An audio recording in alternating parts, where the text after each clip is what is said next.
Hello, cinnamon bun. Here's the thing. Writing is not really about words. Words are important, don't get me wrong, but words are the vehicle that we use to communicate the really important thing, which is ideas. Ideas are a writer's raw clay. So if you're going to be a writer, you'd better know how to have, manage, and create ideas. If you've been following me for a long time, or maybe even since the beginning, you might have seen that I've done a video on brainstorming before. It's the first video in my series, How to Build a Story. I still stand by that video. I think there's a lot of good stuff in it. However, my channel has evolved a lot since then. Just on a technical level, my videos are much better produced. And I wanted to return to that topic because I don't feel like people speak about it enough. And I feel like it's still incredibly important. And I want to have something to refer everyone back to when I'm like, hey, have you fucking tried brainstorming? As always, I've got a metaphor for you to illustrate this. So ideas come from your subconscious. Imagine that your subconscious is a subterranean network of tunnels and caves full of interesting shit, ores, jewels, diamonds, lots of mud. And we live our lives like above the surface. Waiting for inspiration, waiting for ideas to come to you is like the equivalent of standing at the mouth of the cave with your hands open, waiting for like chunks of crap to come and fall out into your hands. And you have no idea whether that's going to be mud or rocks or diamonds. If you want to be a writer and you want to make your ideas real, you better strap on a fucking head torch and get into those caves.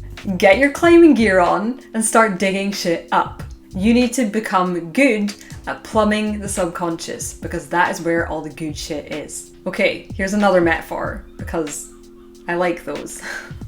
Let's say your novel is like a building made of Lego. A finished novel is a building made of Lego. Waiting for inspiration, like sitting at your desk with your pen in your mouth, staring into space, is the equivalent of like waiting for a fully formed blueprint of a Lego building to come to your head. And only then, once you have that shining idea of the blueprint, you start to pick up some blocks and put it into place and start to build this Lego building. Brainstorming, plumbing the depths of the subconscious, is like the equivalent of, instead of waiting for a finished plan, you get in there with your hands. You start putting blocks together and seeing what happens. You start moving things around. You start building and you design that way. You keep adding blocks here and there. You keep changing things. You keep rearranging. And eventually you have a finished building, Lego, novel. And the ideas come to you as you work. If you've ever come across a piece of writing advice that says, your story must have this thing, this X or this Y, and you've been like, okay, that's great, how the fuck do I get the thing?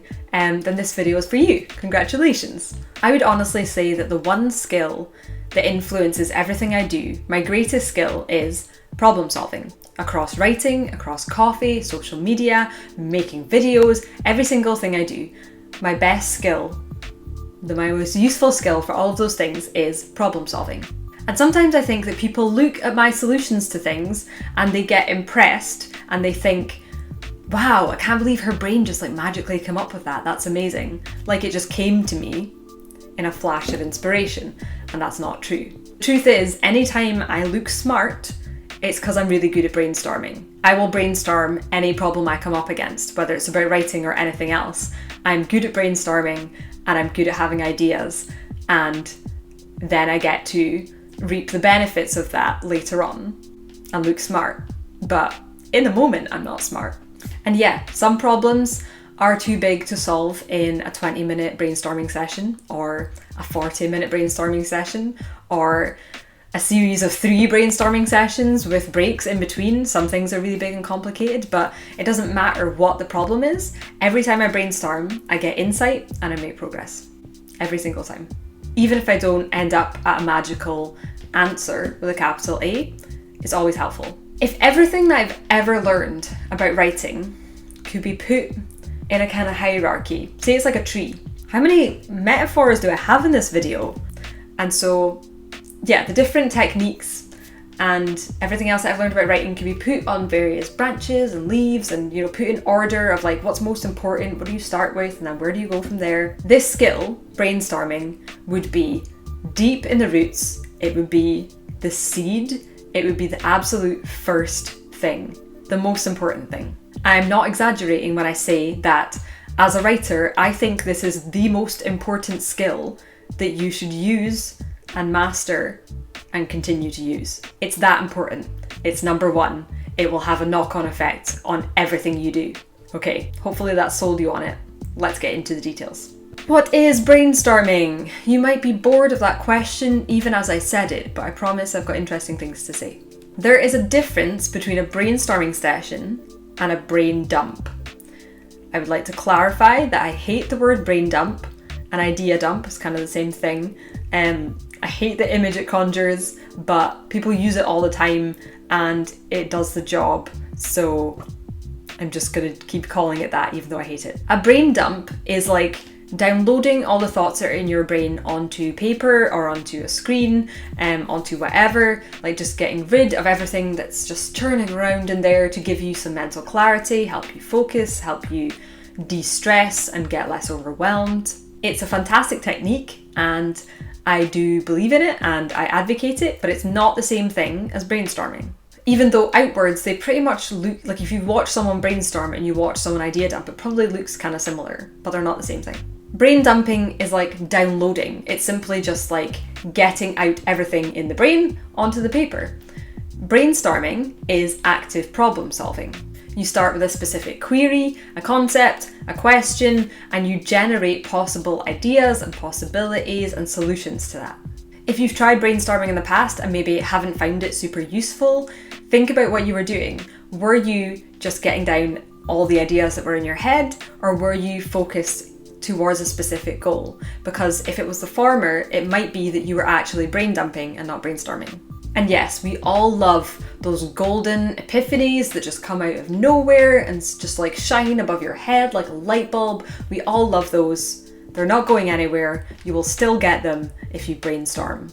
Unfortunately, we can't just rely on those alone to write because life's too short. We just don't have time for that. But luckily, your subconscious, the thing that makes the epiphanies, takes cues from your conscious. So if you spend conscious time focusing on a specific problem or question or query, your subconscious is going to think, hey, actually, this seems important. I'm going to chew on that as well for a bit. So the more time that you spend actively trying to solve a problem, consciously brainstorming, the more chance there is that you're going to sit bolt upright at 2 a.m. in the morning shouting, Eureka, I've got it. Oh my God, that's so perfect. That idea didn't come from nowhere. You doing the conscious brainstorming work was like you putting the thing in the microwave and it's been zzz, and then that eureka is your subconscious like doing the like ding, it's ready, look, here it is. It didn't come from nowhere though. The epiphany is just, hey, look, now it's done cooking. And newsflash, yes, brainstorming is work. It's an active process. It's a skill. And if that scares you, buckle up. Writing is work. It can be fun. But if you want to get anywhere with it, if you want to do anything with it, if you want it to ever be more than something you just do for fun for yourself, then it's going to be work at points. If your idea of coming up with ideas is rolling around in a hammock with a glass of wine, scrolling through Tumblr on your phone, and that's the only way that you ever get ideas, like, you might need to rethink being a writer. Maybe that's harsh. Whatever. Okay, let's get into the nitty-gritty of how to brainstorm. Real brainstorming, the stuff that I do constantly all the damn time, has two components. You're probably very familiar with the second part. You're maybe not as familiar with the first part, or I suspect fewer people are. And the first part is magic questions. So if the difference between a brain dump and a brainstorm is focus, so in a brain dump you're just getting rid of everything, in a brainstorm you are focusing on finding a specific plot point, building out a specific character, answering a specific question, working out a specific problem, then the magic question is that focus. The difference between a brain dump and a brainstorm is a magic question. Magic questions focus your brainstorm to get the specific actionable answers that you need. They are entirely determined by what you're trying to achieve with the brainstorm, and they can be modified to influence the kind of answers you get. They can be rephrased or reworded to align with what your brain likes to work with. And they are, in my opinion, actually magic. Seriously, you will be amazed at the stuff that your brain will give you if you just ask it the right question. So here's an example for a magic question if you're trying to brainstorm a particular character's motive goal. What is Parker Byrne trying to achieve in this story? Now, let's try modifying it to try and influence the kinds of answers we get. We want to get answers which are exciting to us, which jive with the kind of story that we want to write, which make us want to write it. So we can modify that question to, what is the coolest or most interesting thing Parker Byrne could be trying to achieve in this story? If you ask that question, your brain actually just accepts that premise, accepts that limitation of, actually I just want to hear about the coolest and most interesting things, and it literally starts to give you, most of the time, cooler and more interesting things. How is that not magic? Okay, so that's magic questions. That's part 1 of how to brainstorm. Now we've got part 2, and this is brainstorming methods. Brainstorming methods are really up to you. I'm just going to share 5 in this video, my 5 kind of favorites, but there are lots more than that. With each of these, you want to start with your magic question. If you're doing it on paper, you want to write it on the paper. If you're typing it, you want to type the magic question. If you are brainstorming aloud, you want to say or repeat the magic question, and then you get started. So I'm going to start with my favourite method, and then I'm going to give you the 4 other ones just briefly, which are different ones that you can try. My favourite method is called the 5 ideas method. Now you can do this digitally or you can do it on paper. You will probably find that when you do that, you get different kinds of things. Your brain works a little bit differently analog than it does when you're typing. I personally prefer to do it on paper, so that's what I do, but you can try whatever you like. So if I'm doing it on paper, then what I do is I write my magic question at the top of the page, and I write the numbers 1 to 5 down the margin. I ask myself the magic question, and for each of those 5, I come up with a different possible answer or idea for it. It's really that simple. If I get to 5 ideas and I still don't have anything I'm super happy with, then I will write 6, 7, 8, 9, 10 and just go again. You could also do it another way. Instead of just numbering 1 to 5 and kind of limiting it that way, you can just set a timer and come up with, try and go for as many numbers as you can reach in that timed period, 10 minutes, 20 minutes. This is my absolute favourite brainstorming technique, and I do it all the time. And I love this method because one of the hardest things about brainstorming is letting go of the first idea that your brain comes up with. Your brain almost always comes up with the laziest, easiest, dumbest answers to things first. And so if you want to get to the good stuff, you kind of have to get past those.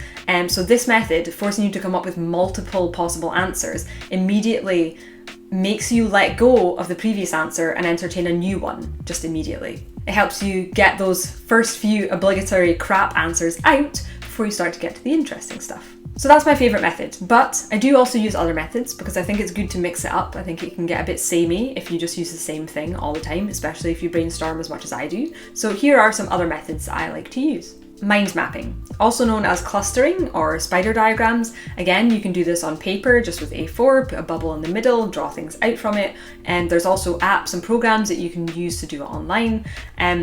And you literally just start with a central idea, which would be your magic question, write that in the middle of the page. And then you start shooting out different ideas, possibilities, thoughts, like going in little, drawing arrows and coming back. And you can even do some doodles and stuff if that appeals to you. And generally, I consider myself done with that session of brainstorming once I've filled an A4 page. The next one I have called Holmes method. And it's based off of the idea that Sherlock Holmes brainstorms by talking to Watson. He bounces ideas off of Watson. So it's like a verbal brainstorming method. You'll often find that if you are explaining, talking about your problem to someone else, just their reactions to things start to spark new ideas in you. The point of it isn't really to tell someone your problem and have them just give you an answer. It's about the discussion back and forth, going in often little tangents and in directions that you wouldn't necessarily have come up with just by yourself. And this is exactly the kind of brainstorming that we do in my novel navigation sessions. The next method is talk it out. And this is another verbal brainstorming method, except it's by yourself instead of with another person. So it's just literally talking to yourself. You'll probably be a little bit embarrassed or feel a little bit silly, but it can be, I'm doing it right now. I'm talking kind of to myself. I know I'm talking to you guys, but I'm just in a room talking to myself. You can come up with some really good stuff that way. Do it in your house alone or go take a walk.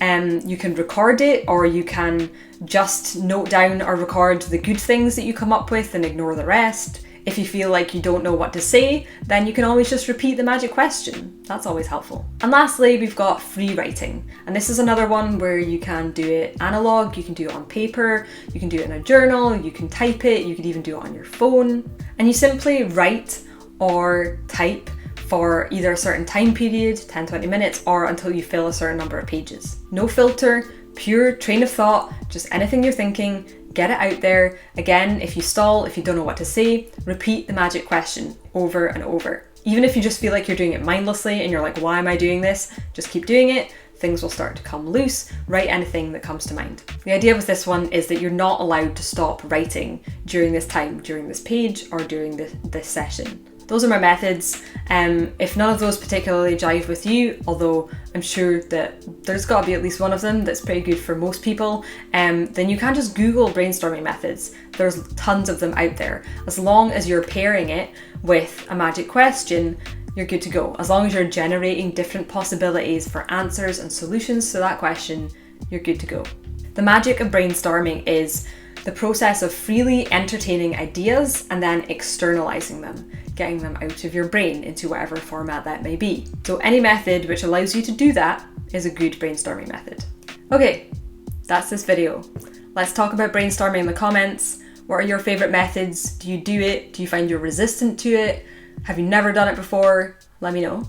And if you're writing a novel and you don't know what to brainstorm, my How to Plot on One Page course could be very helpful. It's a free course on plotting, and for a week, every single day, you get a video of 10 minutes or less, and it includes some crazy profound stuff about plotting which isn't anywhere else on my YouTube or anything else. And if you know what to brainstorm but you're stuck, then you might be interested in a novel navigation session. You can get my help directly. I will help you come up with magic questions. I will brainstorm with you. It doesn't matter where you are with your writing or how experienced you are. Sometimes every single writer could use a mugful of enthusiasm, some team brainstorming, and an outside perspective. So if you're interested, there will be a link below to take a look at that and to book a free 15-minute consultation. And lastly, I am on Patreon. These videos are hopefully going to be funded through Patreon really soon. So if you are interested in getting some extras and goodies from me, then please do go check that out. I am really excited about the things that I've been able to offer for my patrons. So if you're interested in more from me, then go check it out. Another link below. Okay, take care. Bye. Are you echoing because of that fucking fan? How dare you? Anyway.